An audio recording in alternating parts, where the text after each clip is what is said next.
take risks all the time. I am a heavy listing agent and my niche is the luxury market. And I'm never afraid with a unique property to push the envelope, whether it's in pricing or marketing or the way that we strategize on how we're going to stage it. I'm all for taking risks so long as there's a plan B and so long as I'm transparent up front with the client, like, hey, we're going to try this way, but this is the plan B if in 2 or 3 weeks this isn't going any, this strategy is not working. Right. So I think so long as you're taking a risk and you're transparent about the potential results and you have a plan B ready to go, if that first risky plan A isn't coming to fruition, I think you're in great shape. Welcome to America's Inner Circle, the podcast that dives deep into the stories, strategies, and secrets of the most successful real estate agents in the game. Whether you're an aspiring agent, a seasoned pro, or just love a good success story, you're in the right place. Each episode, we sit down with top agents who share their journey from the ground up, how they overcame challenges, seized opportunities, and made their mark in the competitive world of real estate. Ready to learn from the best? Let's unlock the keys to real estate success together. Here is your peek into the Inner Circle. Hi, this is Mel Allen, your host of the Inner Circle podcast. This is a podcast where we dive deep into the stories of the most successful real estate agents in the country. So if you want to learn how to establish yourself as a top agent, you're in the right spot. And today, we are honored to have Lauren Rogers in Williamsburg, Virginia. So Lauren, welcome. Thank you for joining us here on the Inner Circle. Hi, thanks so much for having me. Happy to be here. So let us know kind of like how you got started. What's your background and what led you into a career in real estate? Yes. So my background, fresh out of high school, I got into property management. I was leasing apartments in the Hampton Roads, Williamsburg area, and quickly fell in love with helping these renters, looking at property and apartment rentals and higher end, new construction rental homes. And so I got my real estate license in 2013. Yeah. And from there, I kept doing property management for a couple of years and assisting some of the top producers at my firm, and then started selling full time in 2016. So you've been in this for a little bit of time. It's not brand new here for sure. Right. Now I heard that it wasn't kind of like your only career though. So has it been just kind of the property management flexing into the real estate? Oh, yeah. So I actually at one point went to school for massage therapy, which is totally different than real estate, but I love just like going to the spa. I felt like it was such like a mind, soul, body thing. So fresh out of high school, I started there, and then I worked in like a variety of different salons and spas and quickly realized like it wasn't for me. I just didn't love it. I've always been kind of a workaholic. I love working, and I wasn't loving that. So I started in leasing. We had like a new construction project in a nice area where I live, and I was able to help, get all of this. I think we had like 300 units leased up over the first 2 years that I was in leasing. And I really enjoyed it. It was fun. It was something different, but I knew I needed something more. So naturally, I started studying for my real estate license while I was in leasing. From there on out, it's all been real estate. Nice. Well, that sounds like an interesting journey, and I guess you needed to be hands-on in a different career. So, yes, I promise I'll keep the puns to a minimum. So, was that your first deal, or what? Was that more the leasing side? Yeah. So it's interesting. My first firm in Williamsburg, my first 3 years at that firm, even though I was a licensee, they had some really strict parameters to be a full-time sales agent there. It was just, I was a part of this really incredible, like market leading team. So I really had to prove myself. And I was the youngest by like 25 years at the time. So I feel like my age was actually a detraction. Just naturally, I had to really prove myself. They looked at me like, she's young, she doesn't know, So So my first 3 years, I was doing property management, long-term rentals, and assisting 5 of the firm's top producers and shadowing. I mean, I did everything for them from like running to get their Starbucks to showing, multi-million-dollar properties, real estate. So it was something different every day. I loved it, but I knew like I was learning from these 5 agents what I liked and what I didn't like and kind of coming up with my own ideas as to what I would do when I was given the opportunity. And after 3 years of really working hard, I finally was given the opportunity to sell with this firm and prove myself. And in my first year, I was so excited. I sold 7 homes my first year, and all 7 of them were prior renters or landlords that I had gone to. I had a relationship with them, being their property manager, and I was able to get all 7 of them, to convert to a buyer or seller. So that was kind of my gig for the first 3 years. I really worked my rental database. Yep. And the second year I sold 16 homes. And then the third year it was 37. So it's like I just started kind of climbing really fast because word was getting out there of how hard I was working for my clients and on behalf of my clients. So I'm really grateful to property management because I feel like it really got me started, and my persistence just kind of kept it going. Yeah. Well, I mean, people are comfortable using somebody they already know and they're familiar with, and you made a good impression. You worked hard for those people, so they knew you'd continue to. So Exactly. That's a great Genesis story, to be quite honest. Like, oh, I already had all these clients lined up. Were there any other kind of pivotal moments once you kind of got started that you realized that, this is definitely where I want to be? Or, I mean, was that the pivotal moment, really, just kind of knowing? Yeah, I think it really was my first closing. I love what I do every day. Like, I'm so passionate about it. And just knowing that I am assisting my clients on the biggest financial transaction of their life. And it is such an emotional, buying and selling a home is very stressful. There's so much that goes into it. There's so many emotions that go into it. And I know I specialize in kind of helping them, holding their hand through that process and taking a lot off of their plate. So I was immediately hooked. Like, from my first closing, I was like, oh man, like I am going to go so far with this because I love it. And your clients can sense when you're genuine and when you're passionate and when you truly are like honest and you're there for them and you're not in it for the wrong reasons. Yeah. So my word of mouth business has really been everything. I've never paid for a single lead. I have tons of referrals from clients. Every day I'm getting referrals from clients. And I think it really comes down to... That's fantastic. And yeah, I mean, people can tell, just like you could tell, if somebody wasn't being honest with you. Exactly. You'd know. What would you say, as you've been, going through this, as you've gone through the journey into real estate, what was the most rewarding deal or project that you've had so far, and what makes it stand out? I've had some really fun ones. I recently sold the first and only barn-dominium in Williamsburg. So if you're familiar with the Williamsburg area, we're like colonial Williamsburg, Busch Gardens. Yeah.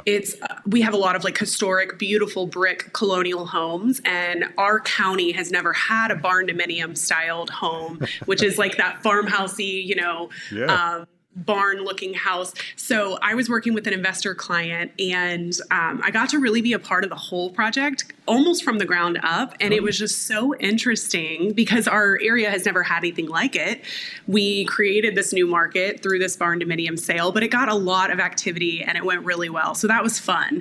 And then I've had a lot of other projects or properties that have just been special in their own way, whether it's, a client's last home or their first home, or they're selling to go be with their family in a last chapter of their life. They're all special, just in different ways. And you never know. Right. Yeah. Well, that sounds like, that's really cool that you found a new, kind of niche in your area that, people hadn't tapped into. And, I'm sure that just probably led to more people knowing who you are, because they're like, oh, who's, I'm going to click on this because it looks different, right, from the other one. So, and then they see your name. So that's great. Have you had any kind of particular challenges that stand out? Not necessarily failures, but it could also be a failure, something that was a really challenging deal that made you work for it. Oh, yes. I think we've all had those closings where you're like, oh my gosh, that was a hard one. So I recently had a closing, and it was a divorce situation, and it was really hard because I knew them personally. and just navigating, the emotions. And I was very transparent from the first meeting that every conversation we will all three be a part of.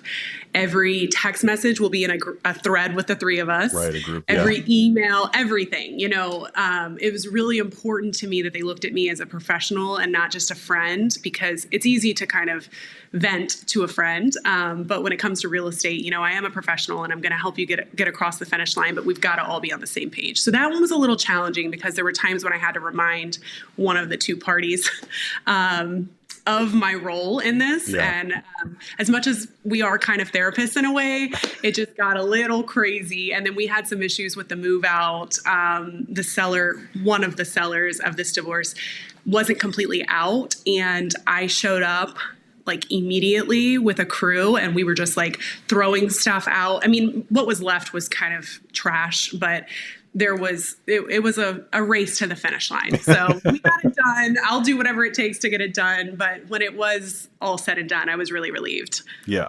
Wow. I mean, definitely, that's a challenging one. I know, certainly when things end, especially when there's property involved, it just adds another dimension. It does. And to show up there and help them out, personally, literally shows you'll do what needs to be done. So yes, showing your worth for real there. Yes. Have you taken any kind of risks in real estate, and how did that pan out for you? I take risks all the time. I am a heavy listing agent, and my niche is the luxury market. And I'm never afraid with a unique property to push the envelope, whether it's in pricing or marketing or the way that we strategize on how we're going to stage it. I'm all for taking risks so long as there's a plan B and so long as I'm transparent up front with the client, like, hey, we're going to try this way, but this is the plan B if in 2 or 3 weeks this isn't going this strategy is not working. Right. So I think so long as you're taking a risk and you're transparent about the potential results and you have a plan B ready to go, if that first risky plan A isn't coming to fruition, I think you're in great shape there. But yeah, I definitely would consider myself a bit of a risk taker when it comes to it's nice. It's good to have a plan B and C and D and Yes. So long as there's a strategy, I'm not afraid to try anything. Yeah. Well, that's a pretty interesting approach. I mean, when would you say you developed that approach? Is that just kind of like what you started, doing immediately? No. Yeah. So my first 3 years, I was a heavy buyer's agent, as I think so many realtors naturally are when you get into this business. It's just so much harder, to get listings until you kind of have had a good amount of buyers and transactions and experience. So my first 3 years, I was predominantly, if not almost all, buyer representation.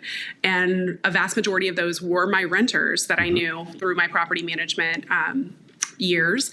And then I feel like for me, it really started to turn when I really started to focus on what the top listing agents at my firm were doing and how they were doing it, and creating my own kind of style, watching what I liked and learning what I liked from them, but creating my own ideas and my own style. So my 4th, 5th, and 6th year, my listing representation shot up high. I can attribute that to my first listing. I gave it, and I still give every listing 100%, but I treated my first listing like my newborn child because it was my chance to showcase, and it was my chance to really start my portfolio of what I do for my sellers, no matter if the property is the $20,000 vacant land or if it's a $4 million home on the water. So I feel like I really honed in on my pre-listing services and my listing consultation. And from there, my business just really started to grow for seller representation. And that's predominantly what I do now. I have a handful of buyers, but a vast majority of my business is seller representation. Nice. How do you say that you kind of stay consistent, right? Like there's always ups and downs. There's always times when you're going to be a little busier and a little slower. How do you try to make sure that, you kind of even that out as much as you can? Or do you just say, hey, you know what, slow period's coming. It's time to get out of town for a couple of days. Well, I am very, very committed and consistent person naturally, but I have an incredible assistant who keeps me on track. I am a huge component for work hard, play hard. Like I do really well when I have a trip coming up and I know it's coming up. It keeps me focused and on track. But in the slower season, I think it's more important than ever to time block, which I do every day. I spend at least an hour at the office doing the tedious things like the follow-up, the CMA stuff, anything that we need to do database related, or the mailers, just the things that you need to do that none of us really enjoy. So I focus on that. And then I'm also really consistent about the office. I know most realtors prefer not to work in the office, but I do. I work in the office Monday, Tuesday, Thursday, and Friday. I'm never in the office on Wednesdays. I take the day home with my 1-year-old. But Mondays, Tuesdays, Thursdays, and Fridays, I'm always here at 9 and I always leave by 4. No matter if I have a full day or not, I'm here and I'm ready to go. Most of the days I get here by 9 and by 12, I've got 3 clients. So it's like, I just feel like it works. I'm a captured audience. I'm ready to work, But the days where it's slower, like yesterday, I really time block and try to focus on being as productive as possible while I'm in the office. Yeah. And by doing that time blocking, are you kind of like, here's the most productive time of my day, and so that's when I'm going to be calling these people, and Exactly. Yeah. Yeah. That's I think honestly, everybody I've heard who has said that they're successful does some form of that, where they've got their days planned out, they've got their times planned out, and they're using that to make sure that their clients get the best possible experience. And how do you make sure that yours do? Like what guides you in that process? Would you call them values, principles, just work ethic? Yeah. So client satisfaction is number one to me. And I think that that's why I have had such a successful business, because of the word of mouth referrals. My clients feel like they're my only client, even when I've had as many as 20 listings at one time. Oh, wow. And the way that I do it is, A, I'm super organized, and B, I'm always a step ahead of them in communication. So, for example, I know that every Friday, all of my active sellers, future, past, or present, that I'm currently working with are getting an update from me via email before noon, telling them what I've done for that week prior. Like, here's the ads and the analytics from this, that, and the third, and this is what we're going to look into next week. When the property is actively listed, obviously you're chatting with them all the time. Feedback's really important. I am someone who hates having things on my to-do list, so I get everything done as it comes in, and that really saves me so much stress. I see agents running around my office all the time, and they're like, I'm so busy, I'm so stressed out. And I really feel like a lot of that we do to ourselves, because if you can just respond and take care of things as they come, you're never going to feel like you're overwhelmed, because everything is kind of just going as it should. Now, there's going to be those days where the appraiser showed up late, the inspection came in, it's bad, the contractor, there's going to be chaos days. Right. But if you can just kind of stay ahead of the things that you need to do and do them consistently, I feel like it's made a huge difference in my business. And I wouldn't be able to sell close to 30 million a year in volume if I wasn't staying consistent and organized each week, and really like making those touches to each client, so everybody knows what's happening and there's an open line of transparency. Yeah, I think that's incredibly valuable to clients to know, and to know that they will get that email from you at that time.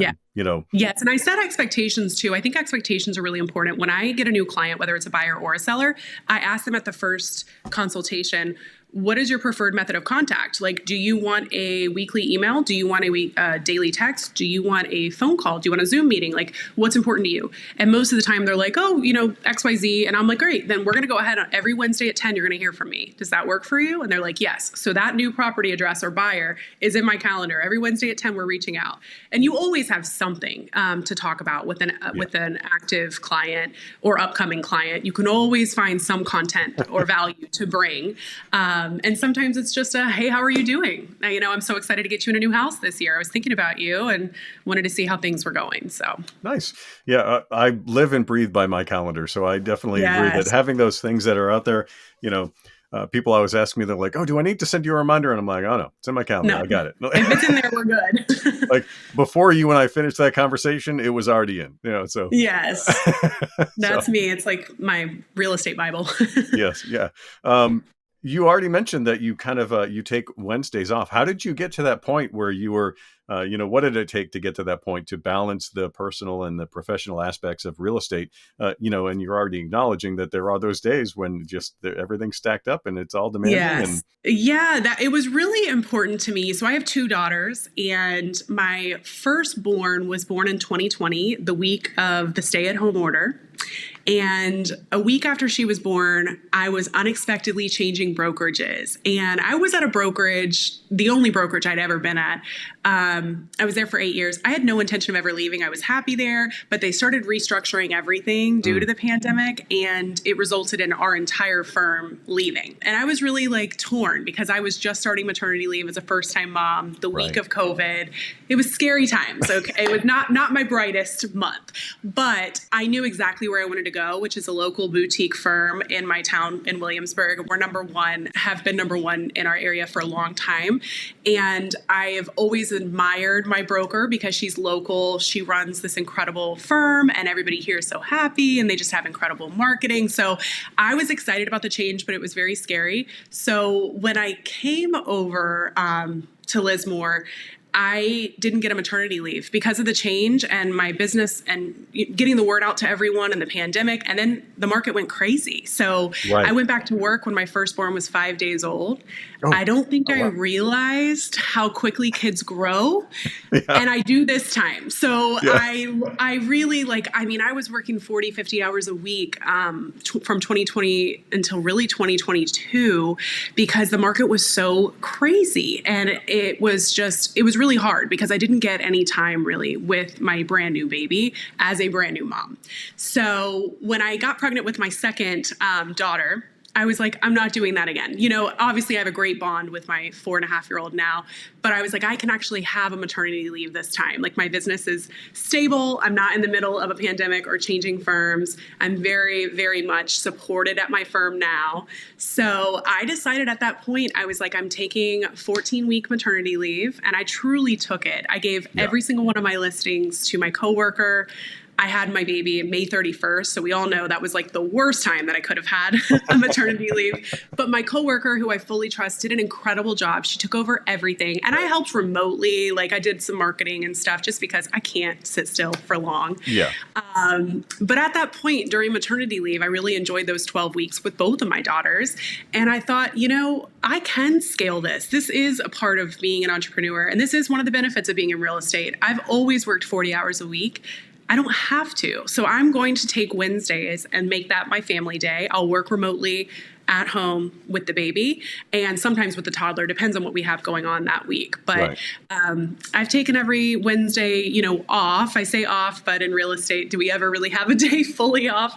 But I have really stuck with it most of the time. Every now and then I have to, you have to kind of do what you have to do with the parameters and the timelines that we have. But it's been really important to me. And I'm really glad that I was able to scale my business that way to where I can focus on family when I'm with the family and on work when I'm at work. I think that's important. It's really, I definitely think. And you get, being able to see all those firsts, yes. You don't get a second chance. So no, I learned that the hard way. And I also really, with my second daughter, I decided I wasn't going to work weekends as much. I hardly ever work weekends now. It's our family time. Me and my husband and the girls will do fun stuff or go fun places. Of course, I'm not saying I don't work weekends ever. That's impossible. But I have the right support now to where if it's just one house that needs to be shown, I have a coworker who's trusted who can do it. And my clients are totally okay with it. They understand that we all have commitments sometimes. So I am proud of myself that I have scaled the family work aspect of this career. I think I finally have gotten that a little bit more stable because it was a little out of control in 2020. Nice. Well, that's really good to hear that you were able to do that. And it gives people who are listening faith that maybe they can do it for themselves if they're having it's important. Same challenges. What are some of the biggest changes that you've seen? I mean, obviously, you talked about the shutdowns that happened and COVID and all that. Are there any other big changes you've seen in the real estate industry, during your career, or would that be kind of like, the big one? Yeah, I would say when I was first starting out, it was a heavy buyer's market. It was no big deal to see a property sit on the market for 6 months, sometimes even 12 months. And there were hundreds and hundreds of properties on the market. Buyers could ask for all their closing costs to be covered. And a big concession on the price and sometimes even get new carpet. It was just really, you could really get whatever you wanted as a buyer. And I feel like that has changed a lot. It's a lot more aggressive, and the seller side is way, way stronger when it comes to negotiations, at least in my market, and has been since the pandemic. Inventory has shifted so much since I first started. Like, I remember going in the MLS and there being 250 homes for sale in my area. And now sometimes, depending on the neighborhood, there could be like 5 or 10. So it is so much more competitive, which comes with, its own challenges of just making sure that you're available and you're available quickly. Because if you have a buyer looking for something specific, there's probably 5 or 6 buyers looking for that. And if you don't jump quickly, you do not want to be the thing in between them and their dream home. So that can be a little challenging sometimes, just to make sure you are on it. You know exactly when something comes available, and you are quickly getting your client in there and setting expectations on what it's going to take to get it. Yeah, and I think you're hitting something underneath the surface there, is that people have, I think, a lot better access, to that information too. Where pre-pandemic, it was still, I think, a little bit hard sometimes for people to access all of these listings and see these things. And I think that, with the world going online at that time, nobody's given that up. And everybody has instant access to that information. I mean, if you had told me 10 years ago that you could go on an app on your phone and apply for a mortgage and get approved, I would have laughed in your face. But but that's a regular thing now. It's come a long way. Like, every day, I remember I started doing video marketing for my listings, and I was one of the first agents in our area to do that. And now it's everywhere. There's not an agent in our market that's not using video marketing. But I remember when my photographer thought I was crazy because I was like, we need to do a video on Instagram. And he's like, what? No one's doing video on Instagram. And I'm like, they're going to be. So technology has really changed a lot. I'd say buyer versus seller markets, definitely. It's definitely a heavy seller's market still in our area with the inventory shortage, and really just competition, I think, for listings, because the inventory is so low. Sellers are interviewing, more than one agent. So you really need to stand apart from the crowd and be prepared and come in with a lot of knowledge. I mean, that's pretty impressive that you were doing video, at a time when a lot of people weren't. How do you keep, your ear, I guess, to know that these things are coming? What was it that told you that this was a good idea? Were you hearing or seeing other people doing it and being successful? Exactly. So I have always felt like, being in Williamsburg, we are a little behind the times. I mean, we are colonial Williamsburg. And we have definitely an older demographic of realtors here, quite an older demographic of realtors here, who are still pen to paper. Some of them still even fax offers. And that's just something that is a technology difference in our area. So I, as being part of the 30 Under 30 network with the National Association of Realtors, I follow a lot of my colleagues who have gotten this honoree. I was given it in 2020, and they're in really huge markets all over the United States. So I feel like it was a mixture of just knowing and seeing other agents that were top producers in other areas doing these videos. And then it was just me, anytime I get a listing, I'm going to look at like, how can I promote this the best way? And it's not all just still picture. So I think some of it was just kind of knowing that to really expand this into different audiences, there's got to be video. But it really was before, like, reels were a huge thing. It was more like YouTube video.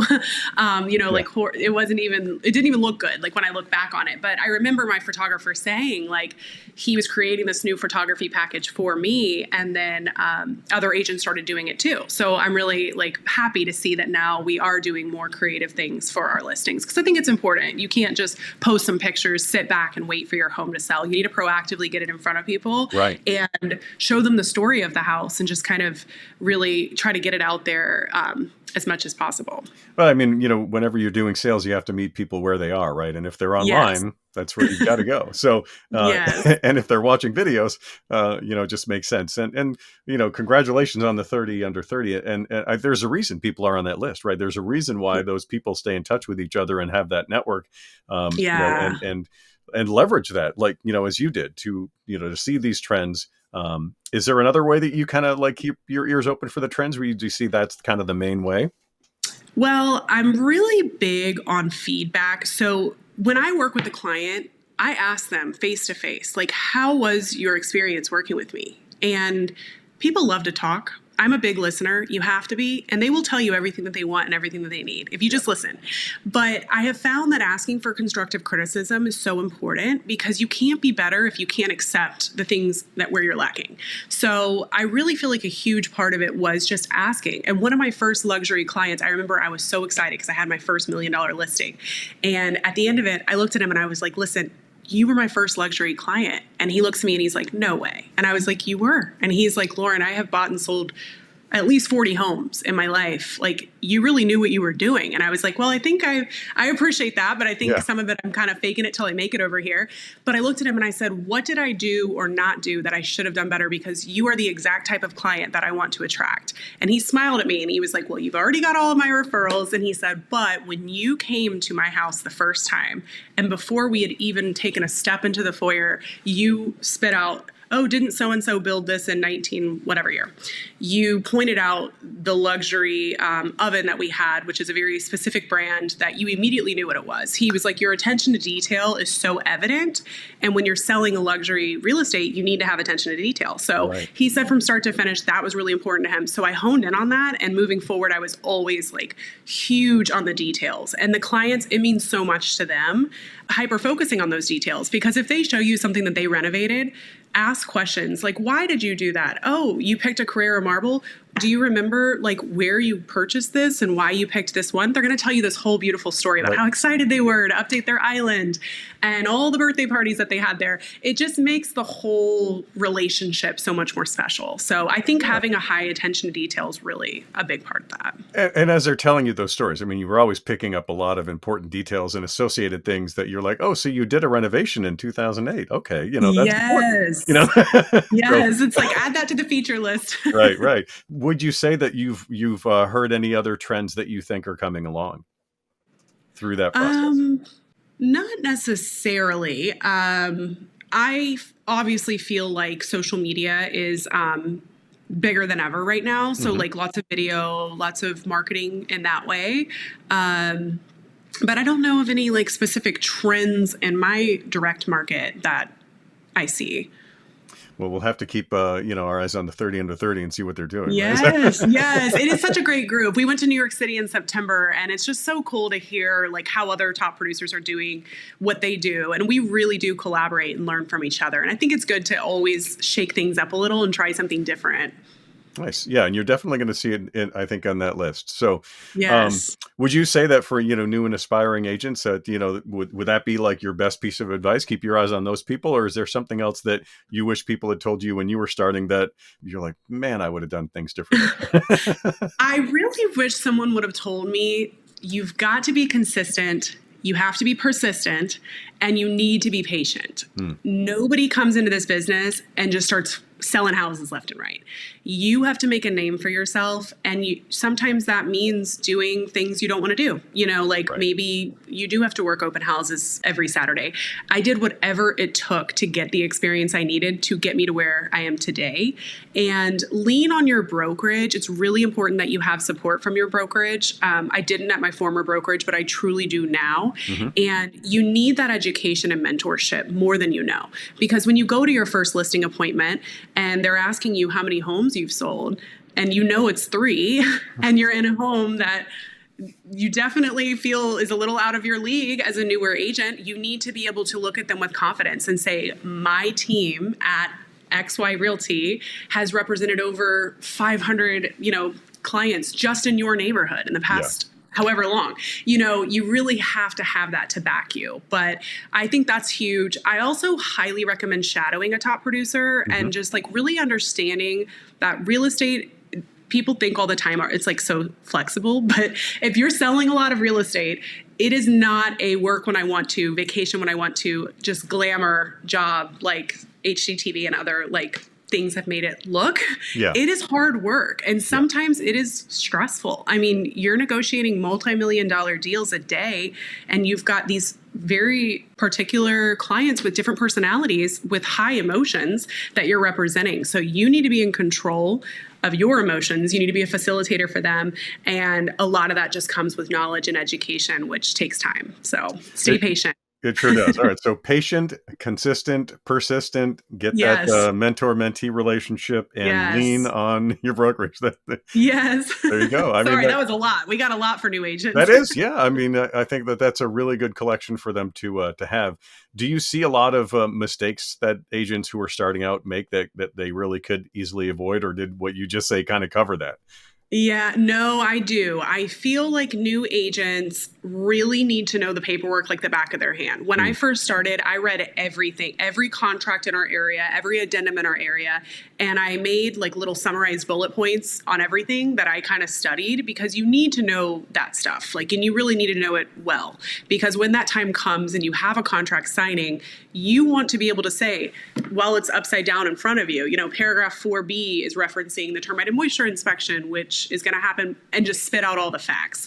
They're going to so recognize that you know your stuff. So I think new agents really should know the paperwork more. I have had so many new agents bring offers on my listings and it's missing initials or there's misspelled things or they've checked the wrong box or left the wrong disclosure out. And it's just such an easy thing to study and know that I think there's no excuse not to. And our clients deserve it. Like, we are their professional. We need to make sure we know the contracts and that we're doing them correctly. yeah, yeah. I definitely think that kind of finding those areas and seeing what it is that you need to know, right? You need to learn. Yes. I remember joining a company and we had a huge top to bottom look at the entire organization. It was an hour and a half meeting, and I literally 3 days before had just started at this company. Wow. And I spent the entire meeting writing down the terms that they were using that I didn't know and the acronyms. And I just was like, Yes. I have no idea what this is. Yeah. And, and I'm like, and obviously I'm going to need to know. Right. And so, it was because every industry has its jargon, right? And I'd never Yeah. worked in this industry before. And so it was, one of those things that I was like, this is gonna Take some time for it to gonna click. take a little time to research this and find it. But I love a research rabbit hole, so I jumped right in. Yes. Um, do you have any resources that you think helped you in your business, or that you could recommend to other people who are kind of getting going in this? Obviously you mentioned, kind of getting all the contracts and things like that. Is there a resource where people can get that in their area? So I think I'm really fortunate because my brokerage does so much education. We have roundtables, we have speakers that come in, we have social media trainings. Like, our firm just offers so much that a lot of what I do is really here. But I'm sure this day and age with the internet, it is so easy to just hop on ChatGPT, YouTube, TikTok, wherever you are, and just write in whatever it is you're struggling with and get ideas from someone else. But I am a huge component for going to a top producer and just saying, like, I admire what you're doing. Can I help you or shadow you? Or like, how can I learn from you? I have had people at my firm come to me and say that, and I was more than happy to have them right around. It was fun to have somebody there with me. And when we left a listing and got in the car, we could laugh about it. Like, those floors were crazy, Yeah. It gets You a believe little they lonely said that? out here. Yeah. Yeah. And some days I go to as many as like 7 or 8 homes just in one day, and you're by yourself and you've got all these thoughts in your head, and it's fun to have someone with you. So Right. I am like huge on sharing the knowledge that I have, even like if it means doing a roundtable at my firm. I did one recently, just kind of giving my knowledge, because I think we can all learn from each other. There's way more than enough business to go around, but we as an industry have to stick together, learn from each other, and partnering with a top producer as a newer agent, I think, would give you so much knowledge just from learning and experiencing and shadowing with that person. Is that what you think would be one of the best ways for people to kind of scale their career too, is just to kind of do that shadowing and mentorship? I think so. Yeah, because you're going to learn so much. Our business is so reactive. Like, you can only be but so proactive in this business until you're just in something and you learn as you go through it. So I think maybe shadowing with someone is a huge plus to that, since it is such a reactive business. And probably the person you're going to be shadowing obviously is going to be somebody who's at a, at that kind of next level, I would think. Yes. So, And they know the solutions. Like you have to be solution oriented, but some of that really just comes with experience. And the more homes you close and the more issues that pop up, the more that you kind of know the conflict resolution moving forward, and your mind's already on like, oh, okay, this is what we're going to do to get through this. So I think shadowing is huge. I did quite a bit of it before I started selling, and it helped me a lot. And some of it was like things that I would watch other agents do that was their style that I was like, ooh, that won't be my style. Like you have to find your own, and it worked for them, but I'm like, that's not me. I think I'm going to try this, or I like that they did that, but how can I put my spin on it to make it more authentic to who I am? You just learn a lot from doing. Yeah. And I think authenticity, it's way better to be authentic with people and to really be yourself. Would you say that's kind of a cornerstone of part of your process? I mean, you talked about how you were renting to these people and then eventually selling to them. What's the process now that's changed in how you're building and how you're maintaining those relationships with those clients that you have now? Yeah. So once you're a client forever. And things that I think a lot of us do, like every year, a home anniversary gift. And it's different every year depending on the year, but it's automatic. Every year I do a comparative market analysis for all of my clients that I've sold a house to, just a full report, just showing like, this is where you're at today. I'm always here for you. I'm constantly touching base with my clients in my sphere in multiple ways, whether it's pop buys or client appreciation events, or just checking in. If someone pops into my head and I happen to be on their street, I'll just shoot them a text and say, hey, I was just thinking about you. How are you? And it usually opens up a whole conversation. But I think it's important just to keep in touch with your clients always. And if you are thinking of them or something makes you think of them, just tell them. It goes so far. I love handwritten notes. I love getting them. I love writing them. So I do at least one a day. And it's not always a client. Sometimes it's a vendor. Sometimes, a neighbor that I just happened to meet when I was over there hanging up the for sale sign. But people love to get them. And it's something so simple. It makes me filled with gratitude as I write it. I know I made their day, and it's such an easy way to do it. So I've had a lot of really good success with that. With my sphere and clients. And yeah, other than that, just being consistent, never ever close on a property and then just kind of go away. Yeah, like you need to be like, you are their realtor. You need to be there for them and check in with them. Like it's so easy to put on your calendar the day of closing that in 10 days from their closing, you're going to check in, whether you stop by or whether you call them and say, how's your move going? I'm thinking of you. Yeah. You've got to you have to stay in touch with them. And I think that's one thing that our industry, we get so busy with our current or our new clients that it's easy to forget about our past clients. We're all guilty of it, but quick little touches go a long way. I love the handwritten note. I mean, there's something in your mailbox that isn't a bill, or junk mail, Yeah. And this day and age, it's so easy to send a quick email or a text, but you took the time out of your day to write. I think that's really special and easy. Nice. Well, I think that you just kind of gave us several things that, were in my next question about asking, the keys to building those strong relationships, and that, I think you've done that. How did you kind of build your brand? I mean, you have a presence, you're out there on social media. How did you kind of make those choices of, this is how I'm going to present myself to the public? Yeah. So back to being authentic, I think it's so important. Like be who you are, and let your followers and your clients see a little bit of you. We are human, but I think we also need to be professionals. Like there's a fine line. I try to do about 80% just professional business stuff, and maybe 20% will be a picture of my kids or us at the beach or, something more personal, because we are a human and they want to know who you are. They're working with you because they like you and they trust you and they know you.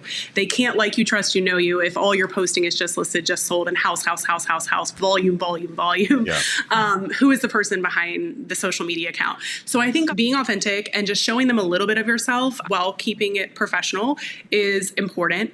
I also, I have a lot of offerings that when I go to a listing appointment, for example, I do what's called the No Surprise program. So we have a lot of older homes in our marketplace, and I will have a home inspection up front, which I pay for, with the most commonly used home inspector. The benefit to my seller is we get to control the narrative of this information. So the chance of a fall through, I hardly ever have contracts not go to closing because we do this up front. It's a blueprint. Then we get that inspection. I have my contractors go and give quotes, and we decide together, do we want to make repairs? Do we want to share the report up front with the receipts instead? Which a lot of times you have to share the inspection no matter what. Right. But you can also share receipts if there's big stuff. But if it's little stuff, it just goes a step further for the buyer, and it causes this level of trust. Like, wow, this house not only looks good, but they went ahead and had the inspection. I just saved $600. A lot of times they'll waive a new one and use mine, or they'll have their own, but we're not biting our nails through it because we just had one. So I do stuff like that. I try to really be proactive in what I offer my sellers and buyers. And I'm always trying to get a step ahead of a surprise, because they always come in real estate. It is very rare you have a closing that is like, whoo, that was easy. I don't think I've ever said that. Yeah. But it makes your life so much easier when you can do all this on the front end. And I've had clients save tens of thousands of dollars because we did find a huge issue at our pre-listing home inspection. And then we were able to fix it and put that money right back into the price because we hadn't listed it yet. So I think that it's just a good strategy. I try to always strategize as to how we can be proactive and level up the listing from start to finish. Well, so that would definitely, finding those big surprises, having that, again, like you're saying, getting in front of it, getting ahead of it. Has there ever been a time when you were really shocked, though, by kind of like the information, things really went, took a left turn? And how did you deal with that? How did you get through that? So I had one about a year ago, and it was a client who's also a friend, and the inspection was really not good. It was an older home, fully renovated. I expected there to be some things. We have crawl space issues here, like moisture in crawl spaces and moisture damaged wood. It's just common. We're in a humid area. Yeah. Near a lot of water. But this one was pretty bad, like structural bad. So I went to them and I was like, look, these are things that a lot of buyers would walk on. And we now know about it. And as my clients know up front, anything that we do inspection wise, we will and we have to share. We need to make sure that they fully understand that. For sure, but they're going to find it out anyway. So we're not doing anybody any justice by waiting and biting our nails. The benefit of knowing that we had a structural issue is I was able to get 3 different structural engineers out.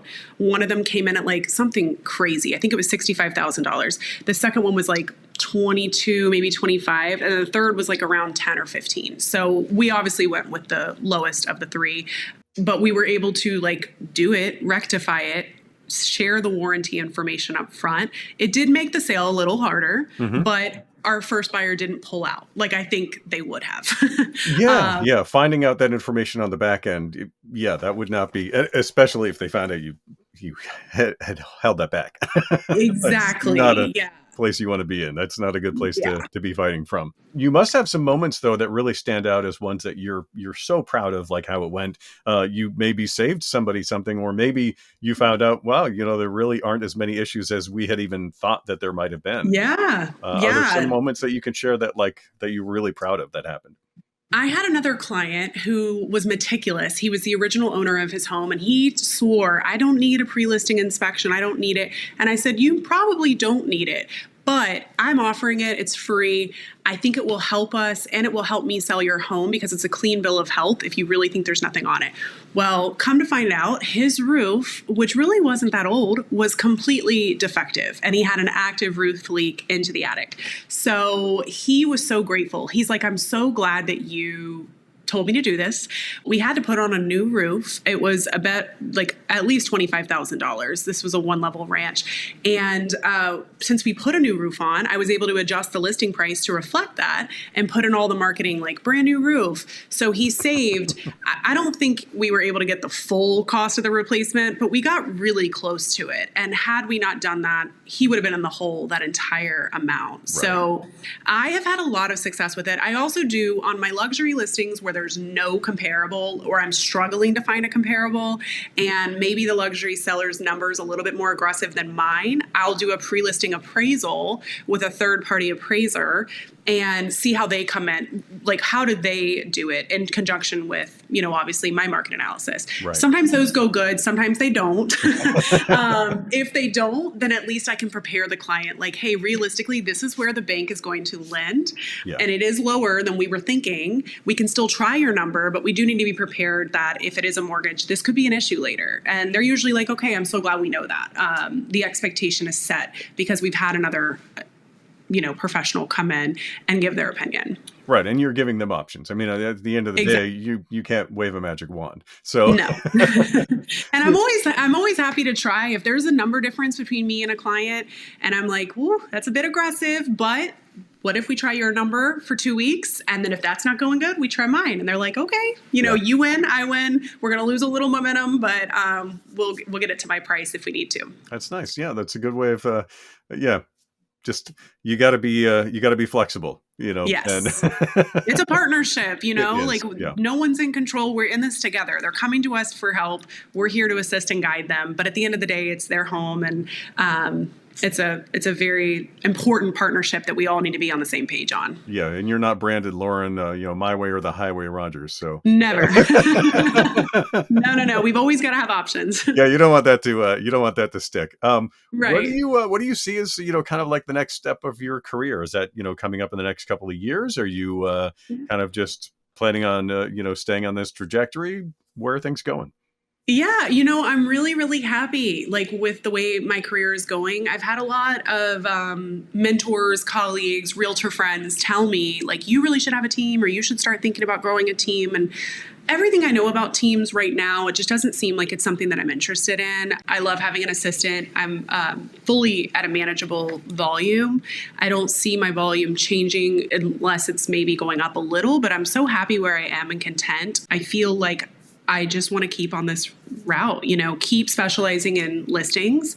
I have started in the past 2 years referring some buyers when I know, because you have to be fair to everyone, you can't just take every client. When you get to the point where you have as many clients coming across your desk every day like I do, I did start referring out some more buyers so I could truly give the business that I promised to my sellers. Mm-hmm. And that has really helped me to balance, but I'm really happy with where I am. I think I'm just going to keep, riding right where I am. It gives me enough time to be with my family. It gives me time to really be a great realtor and a great mom. So I don't think I need a level up or anything. I just need to stay here, stay focused, and keep doing what I can.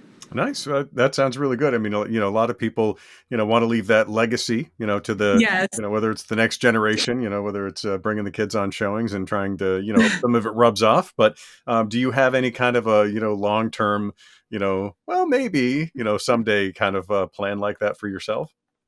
Yeah, I mean, I think we all can dream or look at what the future looks like for our real estate careers. And I really have made a name for myself in Williamsburg. So I do think I will always have the support of my incredible clients and family and friends, which is such a blessing. Mm-hmm. And if one day my kids, want to be in real estate, I will never push that, because this career, you've got to like it. You've got to love it. You've got to really be interested in it.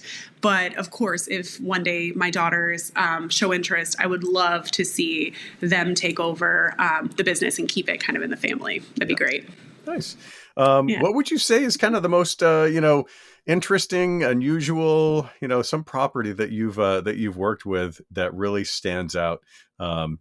I mean, I've heard people tell me about haunted places. We've got places where people were living that weren't supposed to be, all kinds of stuff. Mm-hmm.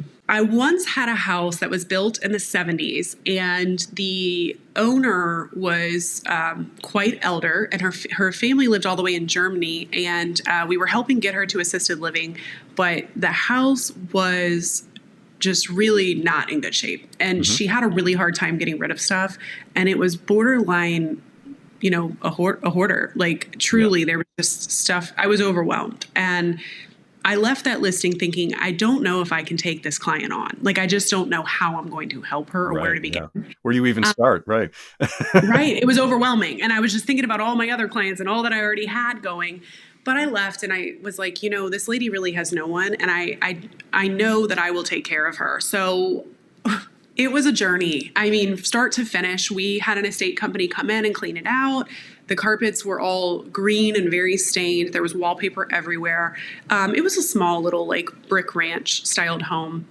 The landscaping was horrible. The filters hadn't been changed in years. It just truly had sat and sat and sat. So we did it. It was a long process, but when it came time to list it, I just leaned into the fact that this house you're bringing your contractor to. And I even had some contractors come in and do some little schematics of what it could be and shared that with buyers up front. It's it's a diamond in the rough.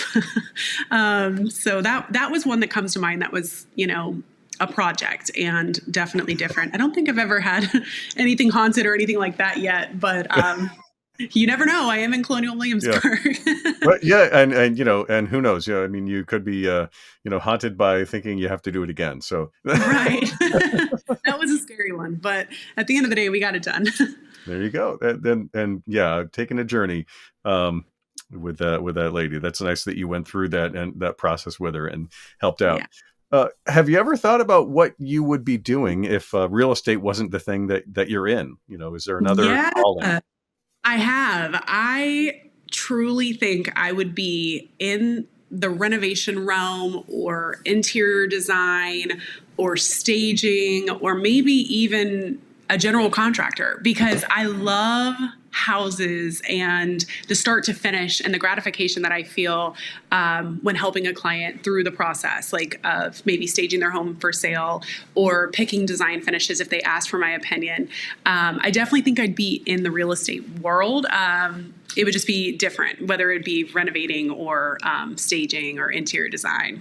Well, and I saw that you're staging accredited. So what does that mean Yeah. for people who are not familiar with that? Yeah, so it's just a series of classes that you take that kind of level you up in a way that you have a better understanding of staging because it's such a subjective thing. When you say like we should do this or that, I think it's good to have some knowledge as to what is like the right way to stage. Minimizing is one of my expertise areas for sure. And this business has made me a certified minimalist because I go in homes that have so much stuff and it's overwhelming to the eye. So it just kind of takes you a level up getting accreditation for staging. And that's something that I do for every single client. I usually can work with what they already have in the home. We're just minimizing and I'll bring in a few little things to go with it. But every now and then, if it's totally empty, we'll do a full stage. I just outsource that because my expertise is real estate and not, a whole furniture placement. But it goes a long way. And the sellers are always really happy when they see the pictures. They're like, oh, I get it now. At first, they're kind of like, I don't want to move that. Or, oh, this looks so scarce in here. But then they see the pictures and they're like, okay, I see why you did it. This is beautiful. Like it really does look bigger or brighter or more neutral or whatever the case may be. Yeah. Yeah. When I flipped my a home, we of course took everything out of the home to sell it as much as we could.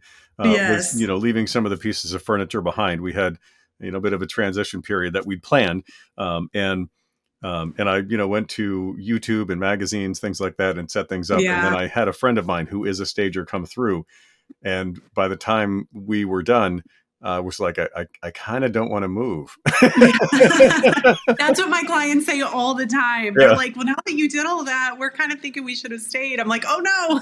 Yeah. That's so funny. Long term, I didn't think that. I'm glad that I sold that property, but it definitely was a process. I'm like, I wish I'd done this at the beginning. Yeah. We're just so accustomed to our homes, and that's what I tell my clients. You have to be very careful. People love their stuff, and you don't want to offend them because this is how they have it decorated for a reason. This is the stuff that they love.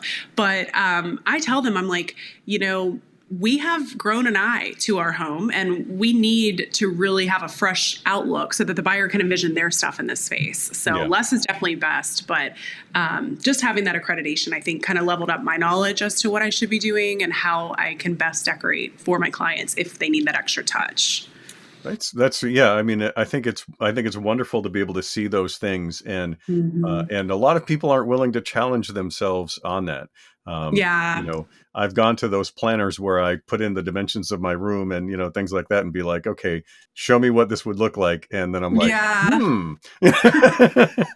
here's some ideas, and I think more people should do that. Of course, better with people, but right. But it's definitely like as you're saying. I mean, you just kind of accumulate this stuff, and and you become accustomed to this couch or this old table, but upgrading that or swapping that with something, I think really transforms a space and in so many ways. To have that. So it's good that you have that skill and you have that eye. What are some other fun things about you that people don't know? I mean, beyond the staging and possibly kind of doing this other work. Well, I'm a preacher's kid. My dad was a minister here locally to me, and I have three sisters, so I come from a big family. Lots of kids now, as we're all kind of growing and raising our children. My sisters, we have very much entrepreneurial spirits in my family. My two older sisters both are entrepreneurs as well. Nice. One of them owns a cleaning business where she's like hyper focused right now on Airbnb and VRBO turns and is staying really busy with that and her team. And then my other sister owns a successful hair salon in Williamsburg where I live. So we just have that entrepreneurial spirit. Actually, none of us, the four of us, went to college, but we're all doing really well in our chosen career paths. So I think that that's interesting. And yeah, my husband and I, we're both from this area. We love it here. We love the water. We love going to the beach and the mountains. And we live in such a great area that you can get to everything very, very easily. So when I'm not selling real estate, I'm definitely with them, with my kids and my husband. And we love to just kind of travel, go to the beach or do a little weekend trip to the mountains and go to concerts or just anything. We're busybodies. So we stay busy. We're always on the go.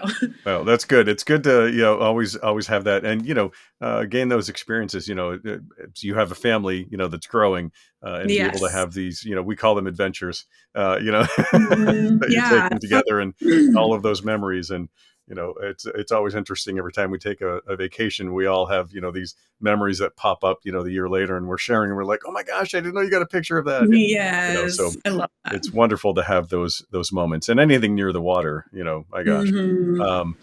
So let's, as we work toward the end of this, we found out a heck of a lot about you, but I always like to ask this kind of fun question. If there were no limits, a genie showed up and just said, hey, you can live anywhere you want, any house you want, any property in the world. There's no limitation. I'm going to make it happen for you at the snap of my fingers. Where would it be? Why would you choose that spot? Oh my gosh. I would definitely be somewhere tropical on the water. I just don't know exactly where. I would have to really think. I mean, there's so many stunning areas. It would definitely be tropical and private, beachfront, boatage, love boating, and just peaceful. So it could be anywhere, really. Yeah. Well, it sounds serene. So yes. I think that's what you're after is just a little bit of peace. Yes. All right. Well, that is definitely, I think, a great answer, right? It doesn't have to necessarily be a specific place. It just has to check these boxes. And I think that's wonderful. One or two more, if you have any funny stories that have happened, when you were showing a property, has there ever been anything that, stands out to you that it was like, well, that was an experience, Oh my gosh. I had one not that long ago. So I was going to this area of townhomes in Williamsburg that are all identical. Okay. And I sold one of them. And the client who I sold it to, I had another buyer that wanted to be in this section. And so I asked my client, my seller client, I said, do you know of anybody else that might be selling? I've got a buyer who's like dying to be in this section. It's in walking distance to Colonial Williamsburg, which is pretty rare for townhome. Right. It's a great location. And they're all the same floor plan, look the same outside, whatever. And she's like, actually, yeah, so-and-so over there, like, here's his number. So I reach out to him and he's like, yeah, come and take a look and we'll see if it works for your buyer. So I go over there the next day to meet with this Kevin guy. And there's a guy standing out by his front door and he's waving to me. And in my head, I'm like, I could have swore she pointed that way, but maybe I had it wrong. Like, this guy clearly is here to meet me. Yeah. So I walk up to the door and I'm like, hi, I'm Lauren Rogers. And I put my hand out and he like shakes my hand and he's like, hi. And he's like, come on in. And I'm like, okay. So we start looking and I'm quickly like, something is off, but I couldn't like put my finger on what. Finger on it at that time. Yeah. And he's like talking and then he's like, we get all the way to he's showing me around the house and I'm like, oh yeah, my client would definitely love this. This is beautiful. So we go to step outside and I'm like, I'm so glad Vicky connected us. I told her about my client in California that wants to be here. And he's like, Vicky. And he's like, who's Vicky? And I was like, are you selling this home? And he's like, no, I'm not actually, but I've been praying for a while that someone would show up. someone would show up at my house. I've been really lonely, and I thought maybe you were the answer to my prayers. And I'm like, I turned so red, and I'm like, oh my gosh, I'm so sorry. Like, I'm at the wrong house. And he's like, Yeah. well, don't leave. You don't have to go. And like, comes with me out to my car. And I'm just like, how in the world? He really made it seem like I was meeting with him. Like, in my defense, he's waving me down, you know? So he's like walking me out to his car, and he's like, well, can I have your business card? And I was like, yeah, but, you know, I am happily married, you know, this, that, and the third. And he's like, okay, well, I'd love to hang out sometime. Like, I told you I'm really lonely. And I was like, oh, like, I so appreciate it. And it was just bizarre. Yeah. So then I go over to the house that I was supposed to be at, and I'm like mortified. I'm like, I hope he didn't just see this whole thing. Like, this section's pretty small. Right. And I'm like, so I just went over there and I was like, I am so sorry. Like, I'm never late. That is one thing about me that drives me crazy. Mm-hmm. Like, I think it's disrespectful. Yes. And it's just something I don't do. Of course, there's going to be times where emergencies pop up, but it's not me. I will never be late. I'm always 5 minutes early. So of course now I am late because this guy is giving me his whole home tour. And so I've just like profusely apologized. Like, I'm so sorry I'm late, but thank you so much for having me over. And it all went fine from there, but it was just really awkward. And then I kept having to come and go. I ended up selling that one off market. And so I kept seeing my new friend, and he would wave every single time and I would wave back. But in my head, I was like, oh my God, I just would power walk because it was just such a crazy. He come in again. I've never accidentally shown a house like that. Like, it was just crazy. So that is definitely quite the story. It was, it was interesting. Yep. I've run across some folks like that in my line of work. As a matter of fact, just a few weeks ago. So I had a guy sing to me twice, and that was unusual. Yes. I've also had situations. And I've also had situations where I go to show a house and the seller's there and the agent didn't tell me they were going to be there. And I'm always like, you know, you always ring the doorbell, but I'm always like, oh my goodness. Did you know about my appointment? And they're like, oh yeah, we're here to show you around. I'm like, okay. And so they kind of follow you and your client around, and that can just be so awkward. So I've had a few of those too. Well, here's to having less of those. We can all hope, right? Well, if people want to find you, we see that you're on, let's see, Instagram, Facebook, you're on LinkedIn, you've got profiles all over the spot. Where's the best place for people to find you at? Probably Instagram. And then on my bio, there's the link tree that takes you to all of my other sites. Okay. And my Instagram handle is just LaurenRogers_realtor. And, obviously I'm on Facebook too under Lauren Rogers Williamsburg Real Estate, but I think Instagram's probably the easiest. Nice. Yeah, the link tree is definitely really nice where it gives you that access to all of those other links. Just put it all in one place. Yeah. That's really nice. Well, thank you so much for joining us today. This has been, a great learning experience. And, every realtor has a bit of a different flavor, but, I think you echo this thing that, everybody who's successful has, where that authenticity, those getting ahead of problems, that work isn't going to come to you. You've got to go out and find it, and so I really appreciate you sharing that with everybody who's listening today.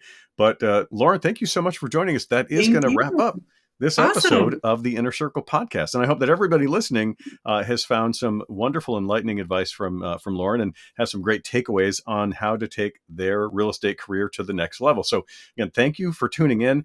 You can find us on Spotify, iTunes, YouTube, Instagram, at America's Inner Circle on all of those. So thanks again, Lauren Rogers. Thank you. We'll see everybody next time. Thanks again.